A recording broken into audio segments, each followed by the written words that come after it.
this is your N30 mask. I'm going to show you how to put it together. On your headgear, you have 2 little tiny holes on the end of each side.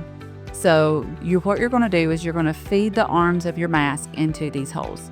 The easiest way to do this is go ahead and take off your pillow and set it aside. And then we're going to take the arms of those masks and you're going to put it in the hole. And it goes inside of that mask, not through it, but inside it, and it feeds all the way down. And you have to feed it past the end. So you're going to kind of take it and pull it and then let it stretch around the end of that.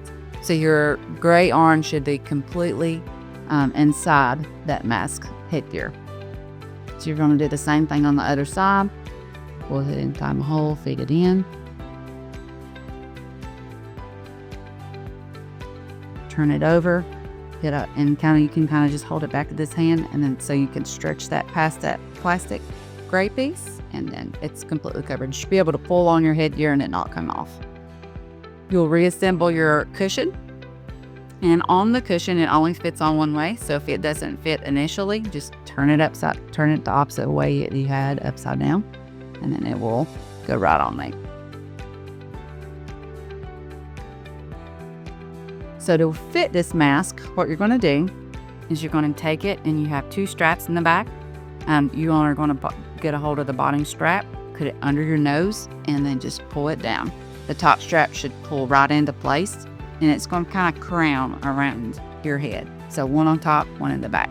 And this just sits right under the nose. To get it back off, you just pour, and it comes right off. So no adjustments are necessary. If it gets too loose, you do have an adjuster here on the side that you can tighten it with. Wash your mask once a week in mild soap and water.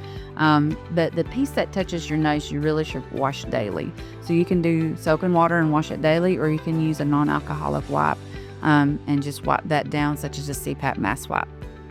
You do change this little piece every 2 weeks, and you should receive extra of those in your bag. That is the N30 mask. If you have any other questions or concerns, don't hesitate to give us a call. We'll be glad to take care of any issues you may have.